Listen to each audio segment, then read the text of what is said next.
as the worker tried to adjust a coolant feed line on a tube saw. His glove became caught and his hand was pulled into the saw's spinning blade.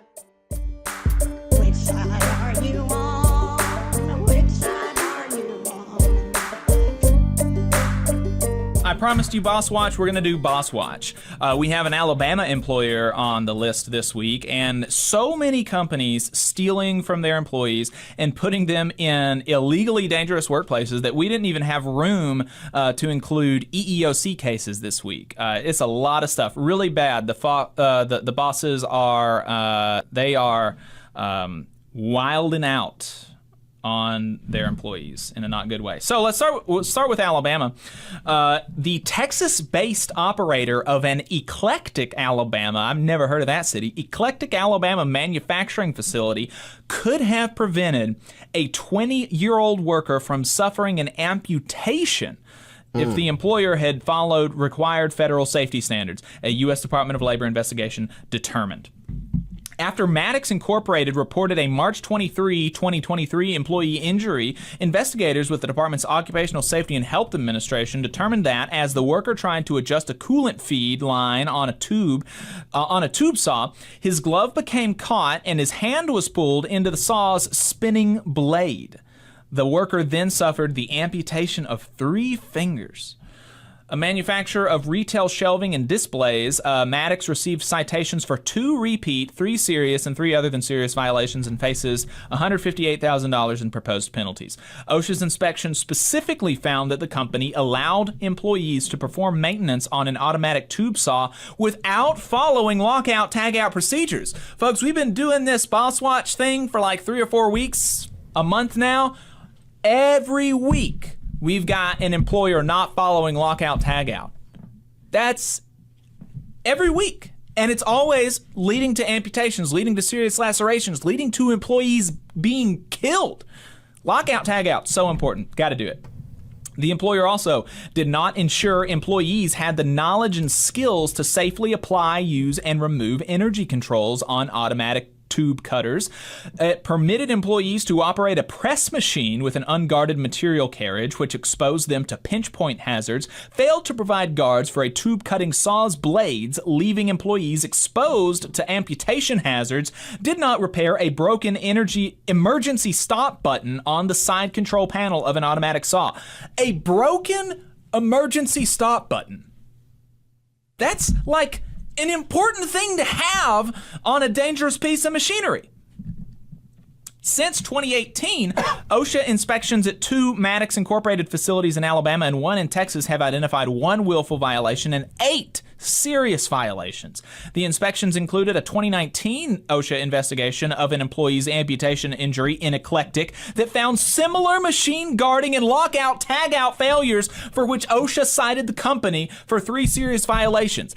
This company has already cost one of their workers limb, right? And they did it again for the same thing. I mean, it's wild. I mean, you know, this is the kind of thing, once you start doing this kind of stuff, you know, you've got somebody that amputated their fingers on the job because of your failure to create a safe working environment. Okay, maybe even, let's even say that, okay, it was an accident. Oh man, I'll do better, right? If you do it again in a matter of 3 or 4 years for the same reason, jail, right? I mean, that's the kind of thing that you ought to be talking about. Jail time for these people.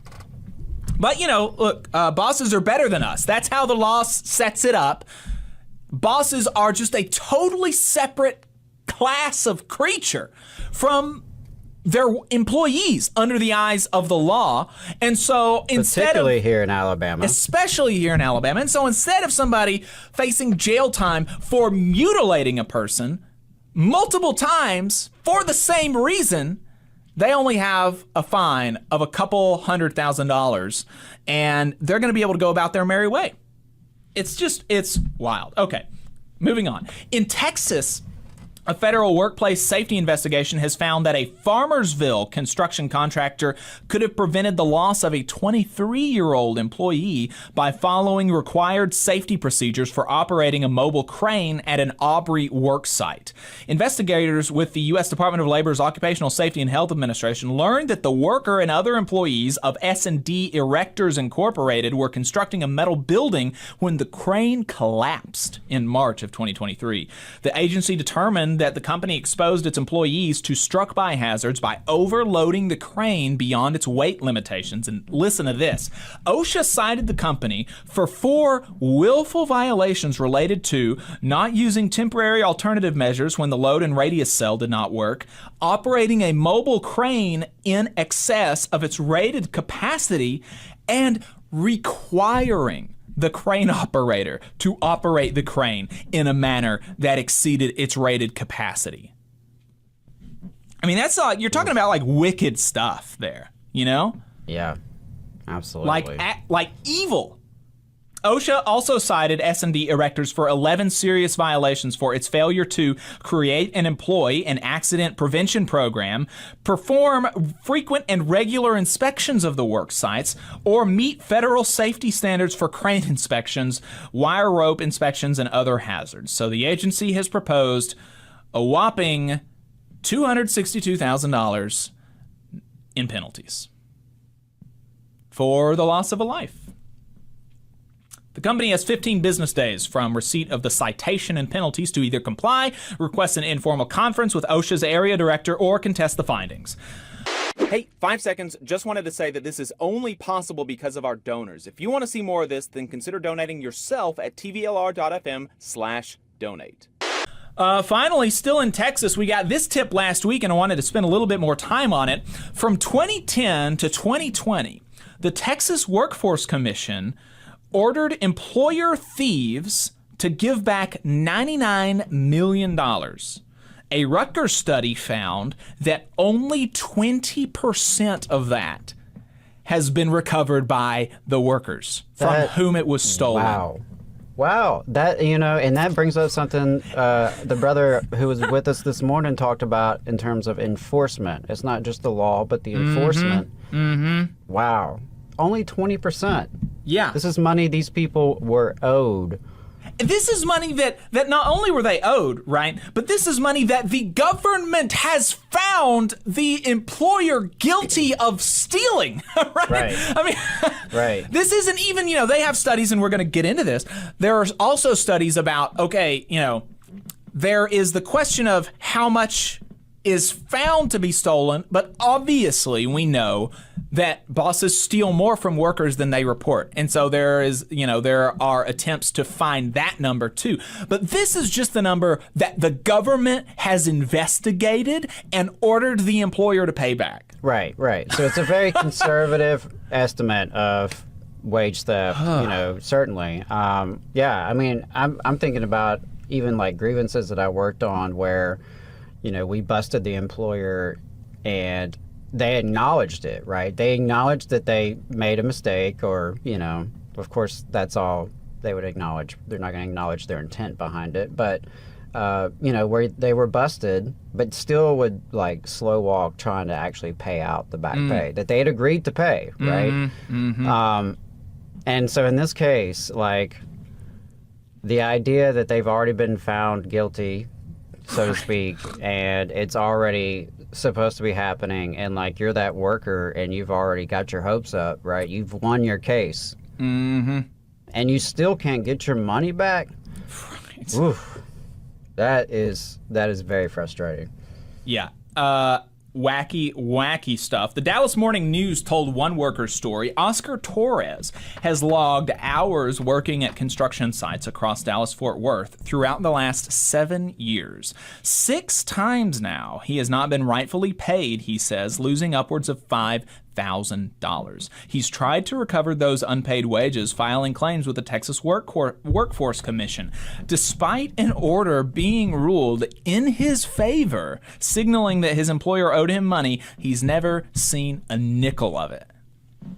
Really wild stuff. The report also found that 3 million Texans have been paid less than the federal minimum wage of $7.25 an hour.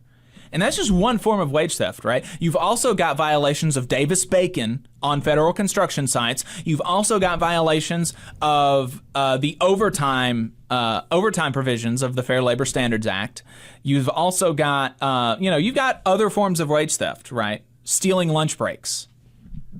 Just in Texans being paid less than $7.25 an hour, 3 million workers in Texas are victims of this. The report claims that the average worker,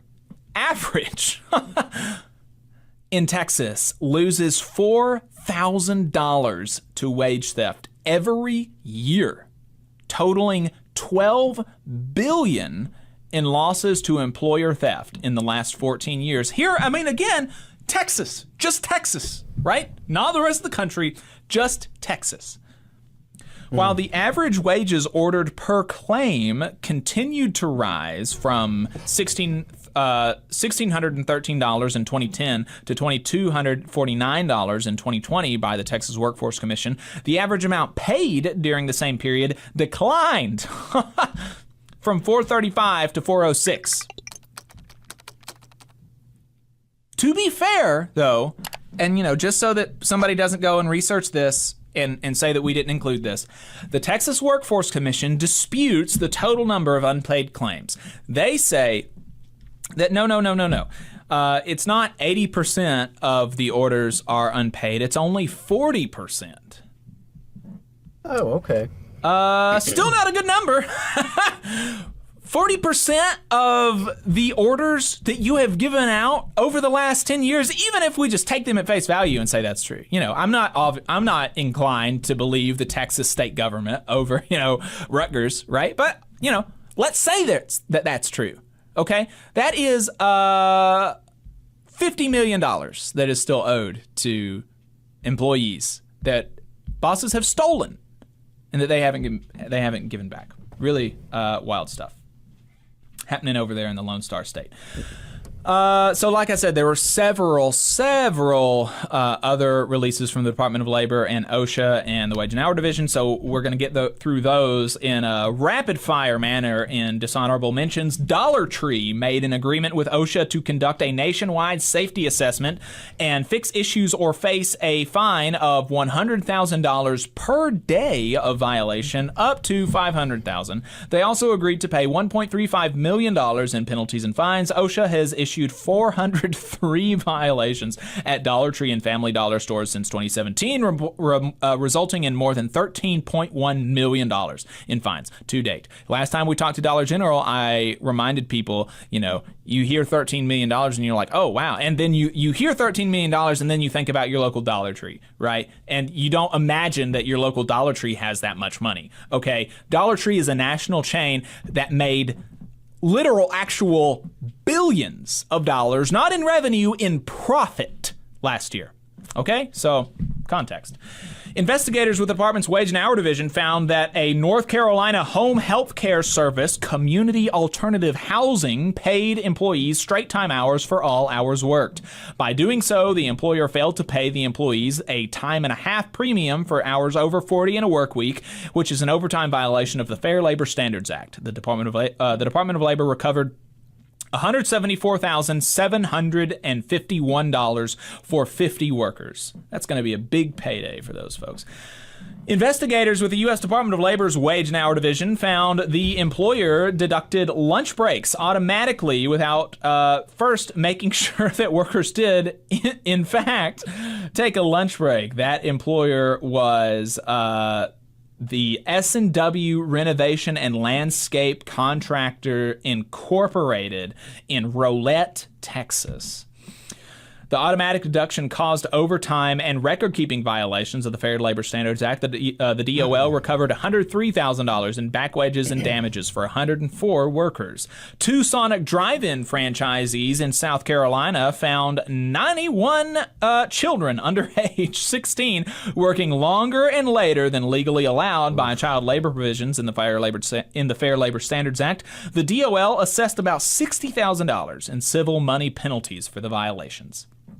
Twice within 2 months in 2023, U.S. Department of Labor inspectors observed Missouri contractor Cheltenham Construction Services, a company with a history of workplace safety violations dating back to 2015, once again exposing employees to deadly fall hazards as they performed siding and roofing work in Lake St. Louis and O'Fallon. OSHA proposed $334,000 in fines.